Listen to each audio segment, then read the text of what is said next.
Screen Watcher, welcome back to another Double Take Review, where we give you our 2-take double dose injection of pop culture criticism, because that's what the Aura's ordered.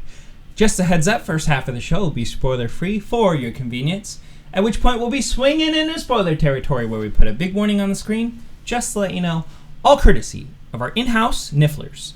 Without further ado, action. What are we watching? Fantastic Beasts: The Crimes of Grindelwald. Expecto Patronum!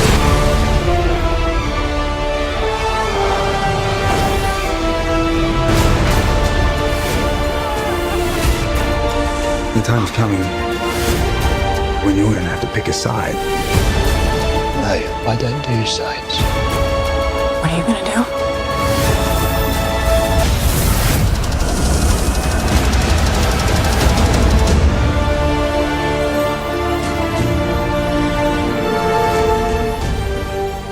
More Fantastic Beasts? Action? What did you think of The Crimes of Grindelwald? I don't know, man. I don't want to go too hard on this, but You get the out of here. the title should be Fantastic Boar: The Crimes of a What Cash is Grab wrong Franchise. with you? I can't believe you're saying this. I liked it. You did? Yeah, you didn't like it? I enjoyed parts of it because there's parts that are, I guess, magical. I thought the charm was missing from this one. This one was very plot heavy, and for J.K. Rowling, who's a master storyteller, it's kind of odd that we are not telling a really smooth story. I thought it was choppy. I think the issue, I saw it with a buddy, and he was saying that it was dragging a little in the middle. I love mythos and storytelling and lore, and there's a lot of it in there, and more of it is like nods to the people that like Harry Potter, and they can remember certain things from it. But you're right, though. If you don't know what it is, or who Nagini is, or what this animal is, or anything like that, then when you see that stuff, it might seem like it's a little bit more heavy. It might weigh the film down. In the same token, a lot of people will enjoy that because that's why they're here. That's why they want to watch this movie. But I thought the first Fantastic Beasts had a charm to it, and it was about the beasts, but you don't see them much. They're just like a side note in this movie. And now we're I guess even in the title, when the title first comes up, it's not. They're using Fantastic Beasts now as a spin-off for Harry Potter movies, because you can tell that this is a Harry Potter spin-off. Mm-hmm. And I did notice this while watching it. Newt plays somebody who's more like along for the ride than he is about his story. It's not necessarily his story. You can tell from the trailers, he's been appointed by Dumbledore to do something, to search for Grindelwald. And that's exactly the opposite of what Harry Potter was, though. We wanted to know what happens to Harry Potter, but now we don't even care about Newt or who Newt is, or... I still like his nerdy charm, and I props to the actor too, because you can tell that he's even after all this time. I haven't seen him in other projects, but even after all this time, he jumps right back into Newt. Sure. And he's still like real shy, and he always averts his eyes and stuff. So, I thought I liked the movie. I did still find it charming. I can see how people would say that it might be a little boring in the middle. Did you like the beginning and end? Did you thought those were good captivators? One thing that I noticed throughout the movie was it's a movie about magicians and about magic, but the magic was gone. It was kind of mechanical. So the opening scene, I was like, okay, as a movie maker, I understand what this is. This is an opening scene. It needs to be big. It needs to be bold. But at the same time, it just felt kind of hollow to me. I guess I appreciated it, but at the same time, I didn't feel it. I didn't feel that, or even like for Johnny Depp, I felt like he did the best he could with the material that he was given, but he was just a bad guy. There was nothing interesting about him, as opposed to him and like Voldemort. That's actually where I'll disagree with you, because I could see how Grindelwald was coming out more like Hitler. He's this magician supremacist, where all he wanted was the purebloods to inherit the world, where initially he has this grand design of how things are going to work and how he wasn't fully against muggles, but then you see just how dark he wants to take it. And so I did think as a villain, like, they definitely position him to be at least secondary to what Voldemort ultimately would become. But I did find Grindelwald interesting, and probably more interesting was his history with Dumbledore, which we'll kind of go more into. But at the same time, you didn't get much of it, though. I thought it was really cool. Well, I hadn't watched a lot of the trailers or interviews and stuff, so I actually had a couple of moments that were surprising for me throughout it because I didn't know that they were coming. But yeah, I did like it. I enjoyed it. I thought the visual effects were really good. I actually thought all the actors did a really good job. But I do have one little small thing, which it's not so much of a complaint because I wanted Dan Fogler back, but his inclusion in this story did feel a little just put in there, like they forced it in there. Yeah, and like there was such a charm to Queenie, and they gave her more to do. Yeah, but it just I felt like the story stopped there, like the couples basically. And now in this one, it's just like we don't even get that anymore. It's going to change. The dynamic between that character and the supporting characters are gonna change because of stuff that happens. But I was happy to see Dan Fogler back.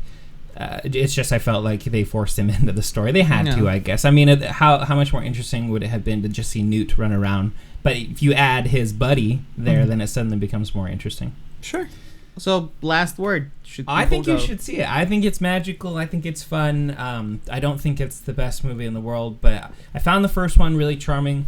And this one I find equally as charming, but probably more so because if you're a hardcore Harry Potter fan, because there's a lot of stuff in it that reminds you of those movies and kind of builds towards it. So. If you're a Harry Potter fan, sure, go see it. But if you're not, then you're just going to be scratching your head. You're like, what is this?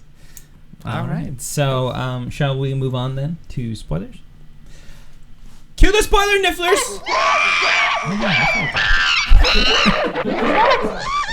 There is another. Dumbledore. Credence is another Dumbledore. Yes. And we don't really know how, but we will figure it out in the next movie. But yeah, that was the big reveal at the end. And I liked it. I like when movies do that, when they build up and the music and it cuts between two different scenes, and you're like, because I was really invested in it. I really liked it. I don't know how that works out, and I'm not a super Harry Potter nerd, with all the mythos and stuff, but I did find that interesting, and I also found it interesting that Dumbledore had a past with Grindelwald. I thought that made his character more rich, especially the way that they did it. I thought it was pretty classy. They were more than brothers. Yeah, I thought it was really cool because she's come out and she said that Dumbledore was gay, and I was like, that's cool. But in this one, they actually do something to make him more rich of a character. They hint to it, but they don't really, go deep. I like that though. I like that. Yeah. I like that you have to kind of put the puzzle pieces together. I don't like in movies when they make a character's sexuality a part of, like, this is what makes him important. I like it when they say this is a part of a character, because that's how characters are. Like, they have a bunch of different parts that make them who they are. Not their sexuality shouldn't define them or make them special. No, I get it. That was a big reveal. I guess one other thing that we found out was Nagini, but what was the background? I thought that was really cool too. Yeah. I guess it was spoiled in certain trailers and stuff, but I thought it was really neat, her inclusion. This is one of those things that I was saying about how they added a lot of stuff to tantalize Harry Potter fans, but it really doesn't have anything to do with the story. So, like, Newt, what is her point of being with Credence? Exactly. Nothing. Like, it just seems like they're like hollow characters. There's no point. She's absolutely a bad character when you look at it. Like, why is she rolling with Credence? But from a Harry Potter nerd, it's like, hey, that's that snake that they eventually took down. And that would eventually be Voldemort's like Horcrux. Sure. One thing that I also had a trouble understanding was the motivation for some of the characters, like the character of Queenie. Why did she join? Was she under the spell? She was crazy, crazy. No, I actually think that's her. I think just from what we saw in the movie, she really wanted the Dan Fogler character to be with her. When that didn't work, she went all crazy and she went to another man, after this one dumped her. And that's such a different transition to her character. That's why I was saying in pre-spoilers that the dynamic is going to change between all the four characters of the original movie. But she's still. I hope she has a redemption arc. I hope, because she didn't go full evil. She didn't go full evil. I don't think. Speaking of transitions, one thing I noticed about this movie that there were not a lot of transitions. It was just very frantic, like moving from one part to another part, and I just like it was missing that connective tissue to hold the movie together and make it make sense. I thought that was one of the reasons that the movie is not getting as much of a praise, is because people are just kind of confused. I think obviously the film is trying to say that the only way to take Dumbledore down, the head of Hogwarts, is with another Dumbledore. But I wanted to know, well, why is it so important that Grindelwald wants to take down Dumbledore? Like, why? Is it a lover's scorn, or what happened? Speaking of Dumbledore, Jude Law is a fantastic Dumbledore. Yeah, I thought it was pretty good. And I wish we got more of it. It was interesting to see a young McGonagall too. Yeah. Yeah, that was fun. And Hogwarts, just seeing Hogwarts too was really neat. It brought a taste of nostalgia back. Oh, sure. But I enjoyed all the fanfare for Potter fans, and I enjoyed them adding a backstory for Dumbledore. And I'm interested to see who Grindelwald is. I do agree that the film proposes a lot of questions, and it's probably not well thought out.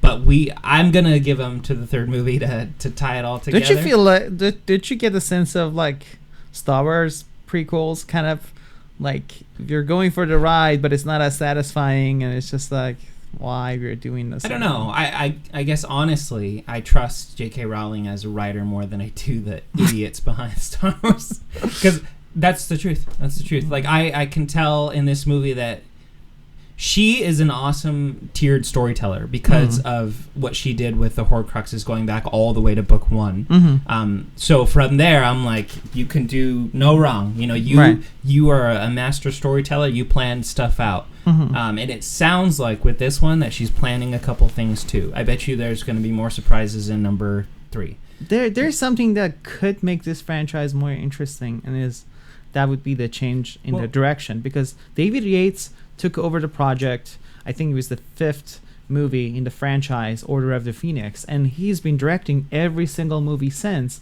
So I feel like we need new blood behind the camera to make it a little bit, bring something to it. Because like I notice even the palettes, everything kind of looks the same dreary, same like very somber. It's dark. He made the series a lot darker.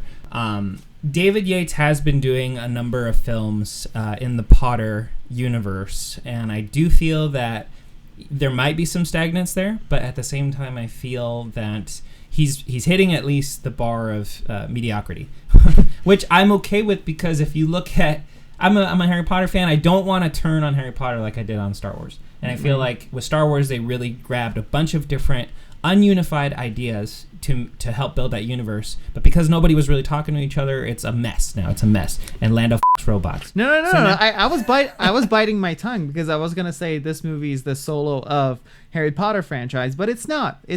There's something to it. It's just not organized. It's not focused. But as you mentioned, J.K. Rowling is a good. I appreciate the cohesiveness. You got David Yates back. You got J.K. Rowling, the mastermind behind all of it, now in a screenwriter role, and I have to imagine that she has a plan for what's going forward. I haven't read a lot of the reviews, so I'm not sure where they're coming down on this film, but I did find it to be fun, and I found that the characters are still enjoyable, and I think that the universe is so rich that there's still a lot to do, and we're not so far away from the popular characters yet, so the universe is still interesting because it's familiar. For the initiated, for people who love Harry Potter, this is like a buffet. You go and get a little bit here, a little bit there. So it's satisfying in a way. And but also, there hasn't been anything betraying yet in this Harry Potter cinematic universe yet, like there has been in Star Wars. You kill Luke Skywalker, people are going to feel betrayed, and that franchise is not going to be what it was. But there hasn't been anything like that yet in Harry Potter, and so I think it's so funny that we started talking about Star Wars with this, but I think because both franchises have this like elongated film tail line, it's you can't help but compare them. Do I want to see the third one? Yes. Do I want to see another Star Wars movie? I don't know. Yeah, Star Wars is dead to me. But yeah, I enjoyed it. I hope that people do, and I hope that, taking into some of the considerations, I hope that the third one is better, because everybody wins. If the third one's better. Absolutely. Thank you very much for watching this review. Please like and subscribe and share our video. Yeah, and we like to end the episode with a very heartfelt thank you to our dedicated spoiler nifflers. We hope to catch you again. Keep on screen watching.